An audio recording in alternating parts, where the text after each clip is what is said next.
সালাত তোমার বন্ধু পরম শেষ বিচারের দিন, সালাত তোমার জীবন জুড়ে খুশবু প্রতিদিন, যায় নামাজে শান্তি মিলায় চিত্তে সিপাহী। রব্বি আল্লাহ রব্বি আলাজিম, রব্বি আল্লাহ রব্বি আলাজিম। মুমিন তুমি সালাত তোমার মস্ত পরিচয়, দুনিয়া তোমার আজকে আছে কালকে হবে না। মুমিন তুমি সালাত তোমার মস্ত পরিচয়, দুনিয়া তোমার আজকে আছে কালকে হবে না। আজকে রুকু সিজদা করো নিজ পরিচয় আঁকড়ে ধরো, আজকে রুকু সিজদা করো নিজ পরিচয় আঁকড়ে ধরো, হবে না বিলি।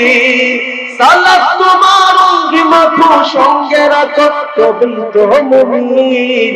রব্বি আল্লাহ রব্বি আলাজিম, রব্বি আল্লাহ রব্বি আলাজিম। হবে সম্মানী তুমি, হবে জান্নাতি তুমি, হবে সম্মানী তুমি, দেবে কাল হাসরের শীতল ছায়া আর শায়াজিম। রব্বি আল্লাহ রব্বি আলাজিম, রব্বি আল্লাহ রব্বি আলাজিম। সালাত তোমার মনের ঘরে পবিত্রতার সাজ, পড়লে সালাতে রয় দূরে রয় মন্দ যত কাজ। সালাত তোমার মনের ঘরে পবিত্রতার সাজ, পড়লে সালাতে রয় দূরে রয় মন্দ যত কাজ। পাঁচ প্রহরে সালাত পড়ো আত্মাকে সমৃদ্ধ করো, পাঁচ প্রহরে সালাত পড়ো আত্মাকে সমৃদ্ধ করো, যেমন সলেহীন। সালাত তোমার অঙ্গি মাখো সঙ্গে রাখো তবেই তো মুমিন। রব্বি আল্লাহ রব্বি আলাজিম, সবাই রব্বি আল্লাহ রব্বি আলাজিম। হবে সম্মানী তুমি, হবে জান্নাতি তুমি, হবে সম্মানী তুমি, দেবেন কাল হাসরের শীতল ছায়া আর শায়াজিম। রব্বি আল্লাহ রব্বি আলাজিম, রব্বি আল্লাহ রব্বি আলাজিম। আল্লাহ পাক রব্বুল আলামিন বলেন সমাজ সুন্দর করতে হয়, পয়গম্বর অবশ্যই অবশ্যই কোরআন পড়ুন, কোরআন তেলাওয়াত করুন, কোরআন আপনার উম্মতদেরকে শেখান। এই জন্য কোরআন যখন সমাজে চালু হয়ে যাবে আমার সমাজ থেকে অশ্লীলতা অনেক দূরে চলে যাবে। দুই নম্বর বিষয় আল্লাহ পাক রব্বুল আলামিন বলেন ওয়াকিমুস সালাহ। সমাজে যখন নামাজ কায়েম হয়ে যাবে, সমাজে যখন নামাজ কায়েম হয়ে যাবে তখন সমাজে আর অশ্লীলতা থাকবে না, গর্বিত কাজগুলো থাকবে না, সমাজের মধ্যে আর সুদ থাকবে না, ঘুষ থাকবে না, সমাজে ইফতিজিং থাকবে না, সমাজে হত্যা খুনখারাপি থাকবে না। সমাজে যখন নামাজ কায়েম হয়ে যাবে আল্লাহ পাক রব্বুল আলামিন পবিত্র কালামুল্লাহ শরীফের ভিতরে 82 জায়গার মধ্যে আল্লাহ তাআলা শুধু নামাজের পালন করার কথা বলছেন, নামাজ কায়েম করার কথা বলছেন। সেই জন্য আল্লাহ পাক রব্বুল আলামিন বলেন পয়গম্বর একদিকে হলো কোরআন শিক্ষা থাকতে হবে, দুই নম্বর হলো সমাজের নামাজ থাকতে হবে। আল্লাহ পাক রব্বুল আলামিন বলেন আল্লাযীনা ইউকিমুনাস সালাহ, ও মুসলমানদের দল অবশ্যই অবশ্যই তোমাদেরকে নামাজ পড়তে হবে, নামাজ কায়েম করতে হবে। আজকে সমাজে বাবা নামাজ পড়ে, ছেলে নামাজ পড়ে না, মা নামাজ পড়ে, মেয়ে নামাজ পড়ে না, স্বামী স্ত্রী দুইজন নামাজ পড়ে কিন্তু তার সন্তান সন্ততি নামাজ পড়ে না। আজকে ভাই নামাজ পড়ে, বোনে নামাজ পড়ে না। পরিবারের মধ্যে অনেক সদস্য আছে 10 জন 12 জন 8 জন 5 জন, একজন নামাজ পড়ে বাকি সবাই নামাজ নাই। আল্লাহ বলেন না না না, সমাজে যদি নামাজ প্রতিষ্ঠিত হয়ে যায়, সমাজে যদি নামাজ কায়েম হয়ে যায়, এই নামাজের মাধ্যমে আমার আল্লাহ বলেন ইন্নাস সালাতা তানহা আনিল ফাহশাই ওয়াল মুনকার। আল্লাহ পাক রব্বুল আলামিন বলেন যেই সমাজে নামাজ প্রতিষ্ঠিত হয়ে যাবে, এই সমাজে নামাজ কায়েম হয়ে যাবে, এই সমাজে আর অশ্লীলতা থাকবে না, এই সমাজে আর গর্হিত কাজ থাকবে না। আমার আল্লাহর ওয়াদা, আমার আল্লাহর কথা বুঝে শুনে উত্তর দিবেন। নামাজ কায়েম হলে সমাজ থেকে অশ্লীলতা দূর হবে, গর্হিত কাজ দূর হবে। এই সমাজে নামাজ কায়েম করার দরকার আছে না নাই? আজকে যদি রাষ্ট্রীয়ভাবে নামাজ কায়েম হয়ে যায়, আজকে যদি রাষ্ট্রীয়ভাবে নামাজ কাম হয়ে যায়, আমরা মুসলমান যারা আছি, আজকে মুসলমান এই দেশে 95% মুসলমান, মুসলমানদের সংসদে যদি মুসলমানদের জন্য নামাজ কায়েম হয়ে যায়, এই নামাজ কায়েমের জন্য যদি রাষ্ট্রীয়ভাবে ঘোষণা করা হয়, কেউ যদি একটা নামাজ বাদ দেয় তার জন্য 10 দিন জেল এবং জরিমানা, তাইলে এরকম যদি কোনোভাবে আইন করা হয়, তাহলে আমাদের সমাজে কি নামাজ মিস হবে? কথা বলেন। না না না, এই জন্য মদিনার মধ্যে আল্লাহর নবী মায়ের নবী ঘোষণা করে দিল নামাজ প্রতিষ্ঠিত করতে হবে। নামাজ একা একা পড়লে হবে না, নামাজ একা একা পড়ার জিনিস নয়, নামাজ জামাতের সাথে আদায় করতে হবে, নামাজ প্রতিষ্ঠিত করতে হবে। আপনি শুধু একা নামাজ পড়ে কিন্তু আপনার অন্যান্য সদস্য করে নামাজ পড়ে না, আপনি একা নামাজি হইলে হবে না, ঘরের সকল সদস্য নামাজ পড়তে হবে। আল্লাহর ইবাদতগুলোর মধ্যে থেকে গুরুত্বপূর্ণ ইবাদত হচ্ছে নামাজ। এই নামাজকে আমরা অবহেলা অযত্ন করি। আল্লাহ পাক রব্বুল আলামিন বলেন, কিয়ামতের কঠিন ময়দানে সর্বপ্রথম ইবাদতের মধ্যে নামাজের হিসাব টানা হবে। একদিন যদি দোকানের হিসাব মিলাইতে পারি না, টেনশন শুরু হয়ে যায়। কিন্তু আপনি আমি বছরের পর বছর যায়, মাসের পর মাস যায়, দিনের পর দিন যায়, আপনি আমি যে নামাজ পড়ি না, কিয়ামতের কঠিন ময়দানে আমার আল্লাহ যে বলবেন বান্দা নামাজের হিসাব দাও, সেই দিন কি আমি আপনি হিসাব দিতে পারবো? না না না, আমরা সেই দিন হিসাব দিতে পারবো না। এই জন্য অবশ্যই অবশ্যই নামাজগুলো পড়তে হবে। নামাজের মাধ্যমে সমাজ সুন্দর হয়ে যাবে, নামাজের মাধ্যমে সমাজ সুন্দর হয়ে যায়। আল্লাহ নবী একজন সাহাবী ডাকতে বললেন, ইয়া রাসূলুল্লাহ, ইয়া হাবিবাল্লাহ, ও পয়গম্বর, অমুক একজন নামাজ পড়ে আবার চুরিও করে। আবার আপনার নবী ডাকতে বলেন, ও চিরেই নামাজ থেকে চুরি থেকে বিরত রাখবে। কিছুদিন যেতে না যেতে দেখা যায় এই বান্দা চুরি করতো, ওই নামাজে তাকে চুরি বাদ দিয়ে দিয়েছে। এই জন্য নামাজ অবশ্যই অবশ্যই নামাজ কায়েম করতে হবে। নামাজ ছাড়া বান্দা তোমার কোনো মুক্তি নেই। নামাজ যদি সঠিকভাবে আদায় করা হয়, আমার আল্লাহ পরিবারের মধ্যে শান্তি দেয়, আমার আল্লাহ ব্যবসার মাঝে শান্তি দেয়, আমার আল্লাহ কিয়ামতের কঠিন ময়দানে আমার আল্লাহ তোমাকে জান্নাত উপহার দিবে। এই জন্য আল্লাহ বলেন, সফল মুমিন কারা জানেননি? قد أفلح المؤمنون الذين هم في صلاتهم خاشعون। নামাজের মধ্যে মানুষ বিনয়ের সাথে যখন নামাজগুলো আদায় করে, পশুপশুর সাথে নামাজগুলো যখন আদায় করে, আমার আল্লাহ বলেন তারা সফল মুমিন। সফল মুমিন যদি হতে হয়, অবশ্যই অবশ্যই নামাজ সঠিকভাবে আদায় করতে হবে, সময় মতো নামাজগুলো আদায় করতে হবে। আপনি আমাদের নামাজে কয়েক প্রকারে আছে। কোন মুসল্লি আছে সপ্তাহে একবার মসজিদে যায়। এই কথাগুলো বললে ভাই কষ্ট লাগতে পারে, এই দুনিয়ার কষ্ট আখিরাতের কষ্ট দেখে তুচ্ছ। এই জন্য আমার আপনার কষ্ট লাগতে পারে। আমরা কিছু মুসল্লি আছি সপ্তাহে একদিন আমরা মসজিদ যাই। আমরা কিছু মুসল্লি আছি সপ্তাহে একদিন মসজিদ দেখি। আমাদের সমাজে এমন কিছু ভাই আছে সপ্তাহে মসজিদে যায় না, বছরে একবার লাইলাতুল বরাত আসে, শবে মেরাজ আসে, আমার বন্ধু ঈদের নামাজ আছে। ওই সমস্ত দিবসগুলোর মধ্যে আমার আপনার কিছু ভাই আছে, আগের কাতারে তাদেরকে দেখা যায়, এরপরে আর দেখা যায় না। এর দ্বারা বোঝা গেল ভাই আমরা সাপ্তাহিক মুসল্লি হইলাম, লোক দেখানোর জন্য মুসল্লি হইলাম, এই নামাজে কোনো কাজ হবে না। এই জন্য আল্লাহ পাক রব্বুল আলামিন বলেন, ফাওয়াইলুল লিল মুসাল্লিন আল্লাযীনা হুম আন সালাতিহিম সাহুন আল্লাযীনা হুম ইরাউন। আল্লাহ পাক রব্বুল আলামিন বলেন, ওই সমস্ত বান্দা বান্দি তাদের জন্য দুর্ভোগ, তাদের জন্য ওয়াইল নামক জাহান্নাম, যারা নামাজের মধ্যে অমনোযোগী এবং লোক দেখানোর নামাজ পড়ে, যারা নামাজে অমনোযোগী থাকবে এবং লোক দেখানোর নামাজ পড়বে, আমার আল্লাহ বলেন তারা নামাজ পড়েও জাহান্নামে যাবে। আমার আপনার সমাজে এমন কিছু মুসল্লি আছে নামাজ পড়ে ঠিকই নামাজ পড়ে ঠিকই রুকুগুলো সঠিকভাবে আদায় করে, সিজদাগুলো সঠিকভাবে আদায় করি না, কিরাতগুলো সুন্দরভাবে পড়ি না। আমরা নামাজে যাই শুধু তাড়াহুড়া, নামাজে যাই শুধু তাড়াহুড়া। এক পর্যায়ে আমার আপনার নবী বলে দিয়েছেন, হে আমার সাহাবীরা বলো না সমাজের মধ্যে সবচেয়ে বড় চোর কে? এবার সাহাবীরা ডাকতে বলল, ইয়া রাসূলুল্লাহ, সবচেয়ে বড় চোর হচ্ছে যারা ভালো ভালো জিনিসগুলো চুরি করে, গুরুত্বপূর্ণ জিনিসগুলো চুরি করে নেয়, টাকা পয়সা চুরি করে, আর দামি জিনিসগুলো চুরি করে। আল্লাহর নবী মায়া বলেন, না না না, তারা সমাজে সবচেয়ে বড় চোর না।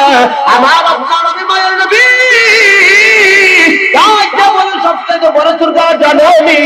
তারা বলে নামাজ চুরি করে। সাহাবীরা ডাকতে বলল, ইয়া রাসূলুল্লাহ, নামাজটা পড়ে আল্লাহর জন্য, বান্দা কেমনে নামাজে চুরি করে? আবার আপনার নবী ডাকতে বলেন, নামাজে চুরি কেমনে করে জানোনি? যেই রুকুগুলো যেইভাবে আদায় করার কথা ছিল সেইভাবে তারা আদায় করে না, রুকুগুলো তাড়াতাড়ি করে, সিজদাগুলো তাড়াতাড়ি করে, অর্থাৎ মুরুক যেইভাবে টুকরায় আদার গায় সেইভাবে টুকরায় টুকরায় নামাজ পড়ে। আমি আপনাদের কণ্ঠ থেকে আওয়াজ শুনতে চাই, এরকম নামাজি লোক আছে? কথা বলে। এই সমস্ত নামাজি সকলের শেষে মসজিদে ঢুকে সবার আগে মসজিদ থেকে বাইরে হয়। কথা বলেন ঠিক কি না? এই সমস্ত মানুষের নামাজের অবস্থাটা কেমন হবে? যারা সঠিকভাবে নামাজগুলো আদায় করবে না, রুকুনগুলো সঠিকভাবে আদায় করবে না, এই সমস্ত নামাজ যখন আসমানের দিকে যাবে, আল্লাহ পাক রব্বুল আলামিন বলবেন, এটা কি নিয়ে আসছো? এটা কি নিয়ে আসছো? এটা তো নামাজের সুযোগ না, এটা নামাজের কোনো কাতারই পড়ে না। যাও যাও যাও, ওই নামাজির মুখের মধ্যে তার নামাজ শুনে দাও। নাউজুবিল্লাহ বলছেন না? এই হলো আমাদের নামাজের হালাত। কথা বলে ঠিক দেখবেন 4 রাকাত নামাজ 2 মিনিটেই খতম। আসেনি না? 2-1 মিনিটে 4 রাকাত নামাজ শেষ। আলহামদুলিল্লাহ কোন সময় পড়ে, সূরা কোন সময় মিলায়। কথা বলে ঠিক আসেনি না? আহা ভাই, নামাজ তো পড়তেছেন, নামাজ তো পড়তেছেন, আপনি ঢুকছেন মসজিদে নামাজ পড়ার জন্য, কিন্তু এত তাড়াহুড়া কেন? কথা বলে ঠিক আমাদের নামাজ বাংলাদেশের 5G নামাজ, সামনে আসতেছে তারাবির নামাজ। কথা বলেন ঠিক কি? প্রতিযোগিতা শুরু হয়। কি প্রতিযোগিতা? কোন মসজিদে কত তাড়াতাড়ি নামাজ শেষ। প্রতিযোগিতা। অমুক মসজিদে দেখা যায় আধা ঘন্টা সব শেষ। কথা বলে ঠিক কি? আর পাশের মসজিদে দেখা যায় 1 ঘন্টা সব মিলে। না না, জবান বাড়ি। কথা বলে ঠিক কি না? হাবিব সাহেব বলে জবান বাড়ি, আর তার জবান তো পাতলা। কথা বলে ঠিক কি না? হাতি বাতি। আলহামদুলিল্লাহ বিল আলামিন দলিন আমিন আলিফ লাম মিম যালিকা কিতাবুন লা রাইবা ফীহি। এগুলো পড়া হলো। আমরা আর কত ওয়াজ করব? আমরা আর কমিটিকে কত বুঝাইবো? এগুলা পড়লে নামাজের কোনো খাতা নেই। মজবুর হইয়া আমরা পিছনে দাঁড়াইতে হয়। কথা বলতে কি? আলহামদুলিল্লাহ এখন বাংলাদেশের মসজিদ কমিটির অনেক সচেতন হয়েছে। কথা বলে ঠিক না? বাংলাদেশের অনেক মসজিদ কমিটি সচেতন হয়েছে, অনেক যুবক সচেতন হয়েছে, অনেক বৃদ্ধবাদীও সচেতন হয়েছে। কুরআন আস্তে আস্তে পড়ো, ফাল করতে ফুলবে, কিন্তু কুরআন অবমাননা করা যাবে না। কথা বলে ঠিক না? এটা কুরআনের সাথে অবমাননা। ওয়ারাতিল কুরআন তারতিলা, তারতিলের সাথে কুরআন পড়ুন। কুরআন পড়ার 3 পদ্ধতি আছে। এক পদ্ধতি খুব আস্তে আস্তে, আরেক পদ্ধতি মধ্যবস্থায় পড়েন, আরেক পদ্ধতি আপনারা একটু দ্রুত পড়েন, দ্রুত পড়েন, কিন্তু এমন পড়া পড়িও না যেই পড়া পড়লে আপনার হরফ উচ্চারণ ঠিক থাকবে না, সিফত মাখরাজ ঠিক থাকবে না। এরকম পড়লে এই পড়া হবে না। লম্বা বাটি ঠিক হইয়া গুণনাম্য ঠিক করে এমন ভাবে স্কুলে পড়ো যেই পড়াও যাই গেছে। আলহামদুলিল্লাহ এখন মোটামুটি আমাদের সমাজে অনেক পরিবর্তন হয়েছে। কথা বলে ঠিক না? ঠিক। আজকে ঘন্টার পর ঘন্টা খেলা দেখার জন্য টিভির সামনে দাঁড়িয়ে থাকো, তোমার পায়ে ব্যথা লাগে না। ঘন্টার পর ঘন্টা সিনেমা দেখার জন্য তুমি টিভির সামনে দাঁড়িয়ে থাকো, বসে থাকো, করার জন্য তোমার কোমরে ব্যথা, পায়ে ব্যথা, কথা বলে কপাল পুরো মুসলমান আসেনি না নাই? আমরা তো হইছি নামদারি মুসলমান, আমরা তো নামে মুসলমান হইছি, কাজে কর্মে আমাদের মুসলমানিত্ব পাওয়া যায় না। চুল রাখছি মাশাআল্লাহ, ইহুদি খ্রিস্টানদের স্টাইল। কথা বলুন, কষ্ট পাইতেছে? কষ্ট পান যুবক ভাই? না, দাড়ি রাখছি ইহুদি খ্রিস্টানদের স্টাইলে, কথা বলে ঠিক। পোশাক পরি ইহুদি খ্রিস্টানদের স্টাইলে, কথা বলি ইহুদি খ্রিস্টানদের স্টাইলে, লেনদেন করি কাফের মুশরিকদের স্টাইলে। এরকম মুসলমান রাসূল বলেন, মান তাশাব্বাহা বিকাওমিন ফাহুয়া মিনহুম। এই জাতির সাথে যেভাবে সাদৃশ্য গ্রহণ করবে সে তার সাথে হাসর হবে। এই জন্য আমার বন্ধুগণ, আপনি আমি যদি আমার চেহারা, আমার চুল, আমার পোশাক, আমার লেনদেন, আমার ব্যক্তিগত জীবন, পারিবারিক জীবন, সামাজিক জীবন আমার রাসূলের আদর্শের সাথে যদি গড়ে নিতে পারি, আমার হাসর হবে আমার রাসূলের সাথে। কথা বলেন ঠিক ঠিক।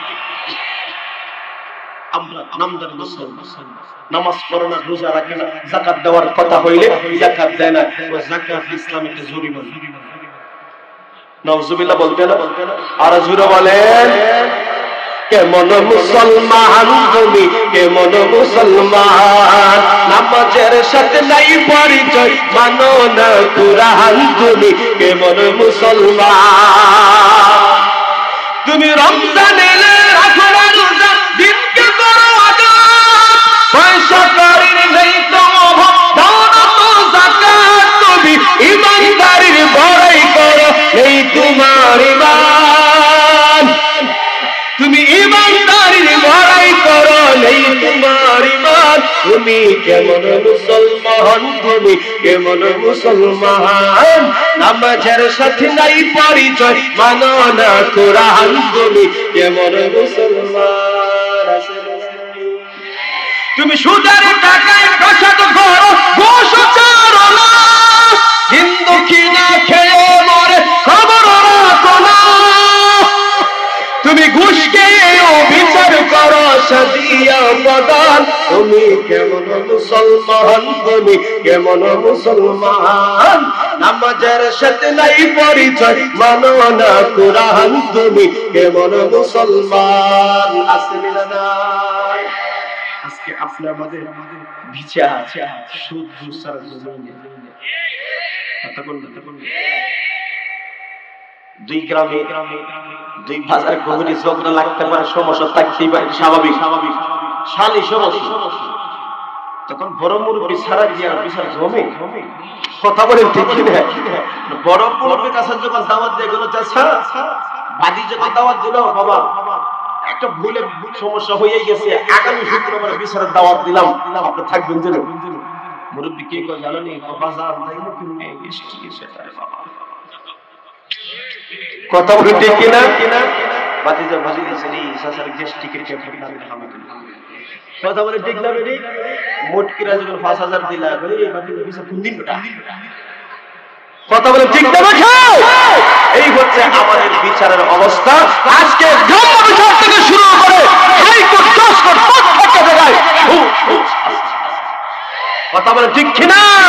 তুমি ঘুষকে বিচার করো সাজিয়া প্রদান, তুমি কেমন মুসলমান, তুমি কেমন মুসলমান, নামাজের সাথে নাই পরিচয়, মানো না কুরআন তুমি, কেমন মুসলমান। আসেনি না নাই? এই জন্য আল্লাহ পাক রব্বুল আলামিন বলেন, ইয়া আইয়ুহাল্লাযীনা আমানু দুখুলু ফিস-সিলমি কাফা ওয়া লা তাত্তাবিউ খুতুওয়াতিশ শাইতান ইন্নাহু লাকুম আদুউম মুবিন। আল্লাহ পাক রব্বুল আলামিন ঈমানদার বান্দা বান্দীদেরকে ডাকতে বলে, তোমরা ইসলামের মধ্যে পরিপূর্ণ প্রবেশ করো, ইসলামের মধ্যে তোমরা পরিপূর্ণভাবে প্রবেশ করো। আল্লাহ যে সমস্ত বিধান নাযিল করেছে সেই সমস্ত বিধানগুলো পালন করো, যে সমস্ত বিধান থেকে নিষেধ করেছেন ওই নিষেধকৃত বস্তু থেকে নিজেকে হেফাজতে রাখো। আল্লাহ আবার বলে দিয়েছেন, তোমরা শয়তানের পদাঙ্ক অনুসরণ করিও না, কারণ শয়তান তোমাদেরকে জাহান্নামে নেওয়ার জন্য আল্লাহর সাথে ওয়াদা করে আছে। কথা বলেন ঠিক কিনা? এই জন্য একজন মানুষ যদি প্রকৃতপক্ষে নামাজি হয়ে যায়, একজন মানুষ যদি প্রকৃতপক্ষে নামাজি হয়ে যায়, ওই মানুষটা সুদ খেতে পারে না, ওই মানুষটা ঘুষ খেতে পারে না, ওই মানুষটা দুর্নীতি করতে পারে না, ওই মানুষটা টেন্ডারবাজি করতে পারে না, ওই মানুষটা অন্যায় ভাবে কারো উপর জুলুম করতে পারে না। নামাজ পড়লে কত লাভ। আল্লাহর নবী মায়ার নবী এক পর্যায়ে বলেন, আমার উম্মতের দল, একজন মানুষের বাড়ির পাশে যদি একটা নহর থাকে, একটা নদী থাকে, ওই নদীর ভিতরে কেহ যদি 5 বেলা গোসল করে, তার শরীরের মধ্যে কোনো ময়লা থাকবে কি? না না না, তার শরীরের মধ্যে কোনো ময়লা থাকবে না। আল্লাহর নবী মায়ার নবী বলেন, আমার উম্মতের দল, তোমরা বড় করে শুনো, কোন বান্দা বান্দি যদি সঠিকভাবে 5 ওয়াক্ত নামাজ জামাতের সাথে আদায় করতে পারে, গুরুত্বের সাথে 5 ওয়াক্ত নামাজ আদায় করতে পারে, ঠিক তদ্রুপভাবে একজন মানুষ তার 5 বেলা গোসল করলে তার শরীরে যেমন ময়লা থাকে না, 5 ওয়াক্ত নামাজ সঠিকভাবে আদায় করতে পারলে তার শরীর থেকে গুনার ময়লা ঝরে যায়। বাকি থেকে তার যদি কবিরা গুনাহ থাকে, আল্লাহর রাসূল বলেন কবিরা গুনাহ করলে তওবা করলে আল্লাহ কবিরা গুনাহ মাফ করে দেন। নবী বলেন, আত্তা ইযু মিনাজ যামবি কামা লা যামবা লাহু, একজন বান্দা বান্দি তার সগীরা কবিরা গুনাহ নিয়ে যদি আল্লাহর কাছে তওবার মতো তওবা করতে পারে, একটা শিশু তার মার গর্ভ থেকে দুনিয়াতে আসলে তার যেমন কোনো গুনাহ থাকে না, নিষ্পাপ আমার আল্লাহ তাকে নিষ্পাপ বানায়। এই সালাত পড়ব ইনশাআল্লাহ, এই নামাজের সাথে সম্পর্ক রাখবো ইনশাআল্লাহ। আল্লাহ কবুল করুন, সকলে বলেন আমিন। সালাত তোমার বন্ধু পরম শেষ বিচারের দিন, সালাত তোমার জীবন জুড়ে খুশবু প্রতিদিন, যায় নামাজে শান্তি মিলায় চিত্তে শিবাহি। রব্বি আল্লাহ রব্বি আলাজিম, রব্বি আল্লাহ রব্বি আলাজিম। মুমিন তুমি, সালাত তোমার মস্ত পরিচয়, দুনিয়া তোমার আজকে আছে কালকে হবে না। মুমিন তুমি, সালাত তোমার মস্ত পরিচয়, দুনিয়া তোমার আজকে আছে কালকে হবে না। আজকে রুকু সিজদা করো, নিজ পরিচয় আঁকড়ে ধরো, আজকে রুকু সিজদা করো, নিজ পরিচয় আঁকড়ে ধরো, হবে না বিলি। সালাত তোমার অঙ্গি মাখো, সঙ্গে রাখো, তবেই তো মুমিন। রব্বি আল্লাহ রব্বি আলাজিম, রব্বি আল্লাহ রব্বি আলাজিম।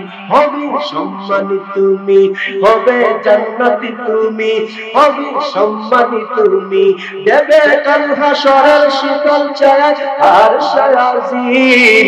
রব্বি আল্লাহ রব্বি আলাজিম, রব্বি আল্লাহ রব্বি আলাজিম। সালাত তোমার মনের ঘরে পবিত্রতার সাজ, পড়লে সালাতে রয় দূরে রয় মন্দ যত কাজ। সালাত তোমার মনের ঘরে পবিত্রতার সাজ, পড়লে সালাতে রয় দূরে রয় মন্দ যত কাজ। 5 প্রহরে সালাত পড়ো, আত্মাকে সমৃদ্ধ করো, 5 প্রহরে সালাত পড়ো, আত্মাকে সমৃদ্ধ করো, যেমন সালেহীন। সালাত তোমার অঙ্গি মাখো, সঙ্গে রাখো, তবেই তো মুমিন।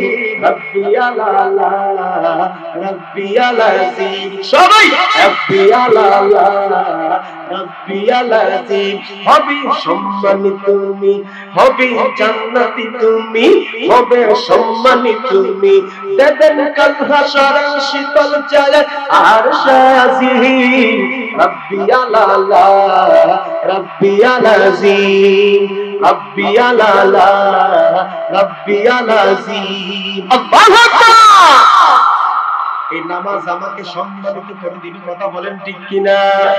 একজন মানুষ দাড়িওয়ালা, টুপিওয়ালা, নামাজওয়ালা, ওই মানুষটা যখন গাড়ির মধ্যে উঠে তখন দেখো অনেক যুবক ভাই আছে, সিট নাই, মুরব্বি নামাজিওয়ালা সিট ছেড়ে বলে বাবা বসে যান, কথা বলেন ঠিক কিনা? নামাজ বলে সম্মান, নামাজ বলে মর্যাদা, এই দুনিয়াতে সম্মান, আখিরাতে সম্মান। এই দুনিয়াতে সফলতা রেখেছেন, আখিরাতে সফলতা রেখেছেন। এই জন্য নামাজ পড়ার মতো নামাজ যদি বান্দা বান্দি পড়তে পারে, যদি বিপদ মুসিবত থাকুক না কেন, আমার আল্লাহ উদ্ধার করে দেন। কথা বলেন ঠিক কিনা? ইয়া আইয়ুহাল্লাযীনা আমানু ইসতাঈনু বিস-সাবরি ওয়াস-সালাহ ইন্নাল্লাহা মা'আস-সাবিরিন।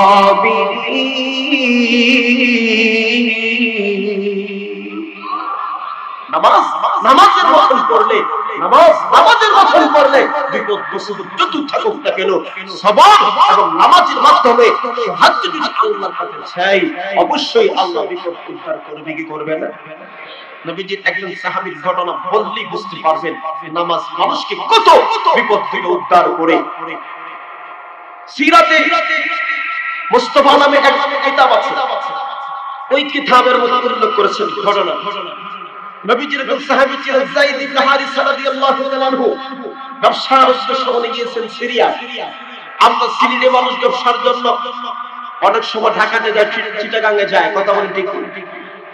আগেকার যুগের ব্যবসার মৌসুম এবং ব্যবসার জন্য লাভজনক জায়গা ছিল সিরিয়া। ওখানে গেছেন, ব্যবসার লেনদেন করছেন, আবার মদিনা আসবেন।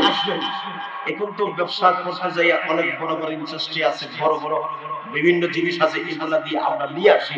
কিন্তু আগেকার যুগে তো গাধা ছিল, উট ছিল। কথা বলি, এই গাধা ভাড়া করে নিয়ে আসছেন। নিয়ে আসার পথে ড্রাইভারকে বলেন, ড্রাইভারকে বললেন, ভাই আপনি যেই পথে যান এই পথে গেলে তো আমার বিপদ সন্দেহ লাগে, কারণ বাইপাস রাস্তা নিয়ে যেতেছেন, মেন রাস্তা বাঁধে, সন্দেহ আছে না নাই? ড্রাইভার বলল, হুজুর চিন্তা করেন না, আপনাকে গন্তব্যস্থানে পৌঁছিয়ে দিব। এই কথা যখন বলছেন, হঠাৎ করে গেছেন, সামনে গিয়ে দেখা যায় একটা পাহাড়, পাহাড়ের পরে আর কোনো রাস্তা দেখা যায় না। ওই